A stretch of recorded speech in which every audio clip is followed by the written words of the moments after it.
এই মুহূর্তে চট্টগ্রামে বীরশ্রেষ্ঠ flight lieutenant Motiur Rahman cricket স্টেডিয়ামে আছেন রিপোর্টার সাব্বির মিথুন। ম্যাচের সবশেষ পরিস্থিতি জানতে সরাসরি যুক্ত হচ্ছে তার সঙ্গে।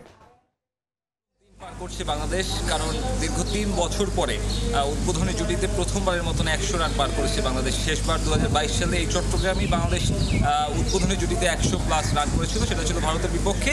ঘুরে ফিরে ৩ বছর পরে সাগরিকাতে আবারও বাংলাদেশ দেখলো যে ওপেনিং জুটি ৩ অঙ্কের সংখ্যায় পৌঁছাতে পারে, অর্থাৎ এই মাঝে যে ৩২টা ইনিংস ছিল সেই ইনিংসে বাংলাদেশি ওপেনাররা কোনোবারই ১০০+ রান করতে পারেনি, যা কিনা একটা টেস্ট প্লেইং নেশনের জন্য খুবই হতাশাজনক।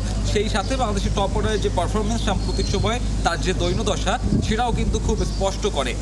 তার পাশাপাশি বলতে চাই যে জিম্বাবুয়ের একটি উইকেট বাকি ছিল, সেটি কিন্তু দিনের প্রথম বলেই বাংলাদেশ তুলে নেয়। বোলারদের সেক্ষেত্রে কৃতিত্ব দিতে হয়, বড় কৃতিত্ব তাইজুল ইসলামের, গতকালকে নিজের শেষ বেলায় নিজে রাঙিয়েছেন। পাশাপাশি যে বাকি একটা উইকেট ছিল সেটা আজকে পূরণ করে নিয়ে নিজের ৬ষ্ঠতম উইকেট নিয়েছেন তাইজুল ইসলাম। বাংলাদেশি ব্যাটারদের জন্য কাজটা সহজ করে দিয়েছেন।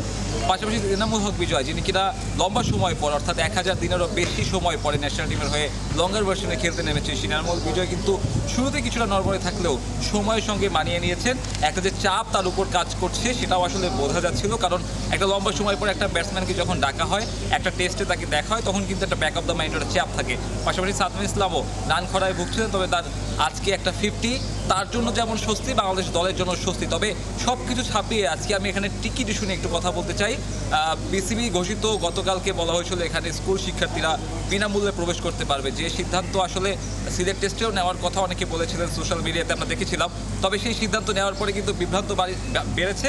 আজকে আমরা দেখেছি অনেক স্টুডেন্টদেরই এখানে ঢোকানো হচ্ছে না, অনেক কলেজ পড়ুয়া স্টুডেন্ট যাদেরকে বলা হচ্ছে স্কুল পড়ুয়া না হলে এখানে খেলা দেখতে আসা যাবে না, যেটা আসলে একটা বিভ্রান্তি তৈরি করেছে।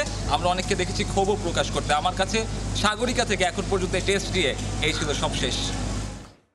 চট্টগ্রাম টেস্টের খবর জানাতে চট্টগ্রাম থেকে আমাদের সঙ্গে যুক্ত হয়েছিলেন রিপোর্টার সাব্বির মিথুন।